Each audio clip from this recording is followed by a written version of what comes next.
Bugün sizler ile çilekli muhallebi yapıyoruz. Bu yazın en hafif, en lezzetli tatlısının videosu geliyor. Haydi hep birlikte tarifimize başlayalım.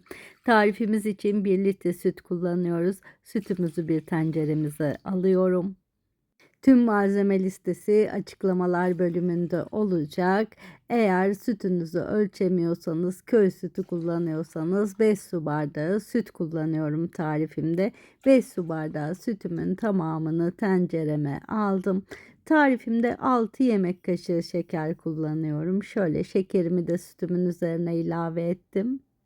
3 yemek kaşığı dolu dolu buğday nişastası kullanıyorum. Buğday nişastalarımızı da tenceremize ilave ettik. Ocağımızın altını yakmadan şöyle tüm malzemelerimizi bir çırpıcımız ile çırparak karıştırıyoruz. Bu önemli bir aşama. Ocağın altını yaktıktan sonra muhallebinizin topaklaşmasını engelleyecek bir durum. Şimdi ocağımın altını orta ateşte açtım. Hiç karıştırmayı bırakmadan yavaş yavaş karıştırarak muhallebimi pişiriyorum. Şöyle sütümüz yavaş yavaş gördüğünüz üzere ısınmaya başladı. Artık yavaş yavaş muhallebimiz de kıvam alacak. Ama diğer muhallebiler kadar çok çok katı kıvamlı bir muhallebi elde etmeyeceğiz. Hafif sıvı kıvamlı böyle bir muhallebi olacak. Ama içerisindeki nişasta sayesinde oda sıcaklığına gelince hemen katılaşacak. 1 yemek kaşığı tereyağı, 1 paket vanilya ilave ettim. Ocaktan indirdikten sonra muhallebimin içerisine.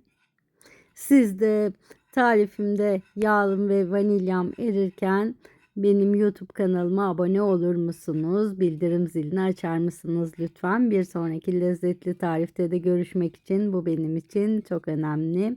Şimdi kaselerime veya kadehlerime yarısına gelecek kadar hazırladığım muhallebiyi döküyorum. Gördüğünüz üzere hafif sıvı kıvamlı bir muhallebi. Şimdi kadehlerimiz hazır. Oda sıcaklığına gelene kadar, hatta birazcık soğuyana kadar biz dinleneceğiz. Bu arada biz de tarifimizin jölesini hazırlamaya başlayalım. 1 paket hazır jöle kullanıyorum. Jölemi şöyle bir çırpma kabıma aldım. Üzerine jölemin 1 su bardağı kaynar su ilave ediyorum. Kaynar suyumun içerisinde zaten jölem hemen eriyor. Şöyle bir karıştırıyorum tamamen içerisinde eriyene kadar. Bu tatlıyı her malzemeyle, yani her meyveyle yapabilirsiniz. Şeftaliyle de, işte frambuazlı da, böğürtlenle de, çeşitli jölelerle deneyebilirsiniz. Artık yavaş yavaş jölem böyle eridi. Şimdi üzerine normal oda sıcaklığında içme suyu kullanıyoruz. 1 su bardağı da içme suyumu ilave ettim ve şöyle tekrar jölemi karıştırarak jölemin de biraz kıvam almasını bekliyorum. Şimdi jölemiz de hafif soğurken biz de çileklerimizi hazırlayalım. Şöyle çileklerimin sap kısımlarını kopartıyorum ve çileklerimi ortadan ikiye bölüyorum. Bütün çileklerime aynı işlemi uygulayacağım. 5-10 tane çilek. Şöyle tarifimiz için sizin kullanacağınız miktara göre değişiklik gösterebilir. Yeterli gelecek. Şöyle bir tanesinin daha, evet, sapını koparıyorum ve çileklerimiz de artık hazır. Şimdi tarifimize devam edebiliriz. Hazırladığımız jöleyi şimdi muhallebilerimizin üzerine birazcık yavaş yavaş koyuyoruz ki hemen böyle alt kata o muhallebinin barını delip geçmesin diye. Jöleyi yarım koyacağım çünkü çileklerimin böyle uçan bir görüntüde olmasını istiyorum. Şimdi çileklerimizi jölemizin üzerine koyuyoruz. Dilediğiniz şekilde koyup dilediğiniz şekilde düzeltebilirsiniz. Yani tam muhallebilerimin üzerine çileklerimi yerleştirmedim. Jölemin üzerinde donunca kıvam alacak ve böyle havada uçuyor görüntüsü olacak. Şimdi yeniden üzerine jöle döküyorum. Tarifimin yine yavaş yavaş döküyorum.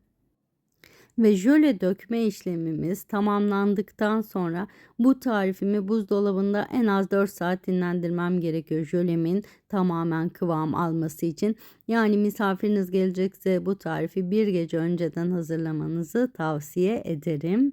Biz şimdi jölelerimizle buzdolabına donmaya gidiyoruz ve ben tarifin devamını ertesi gün çektim. Şimdi üzerini nane yapraklarıyla süslüyorum.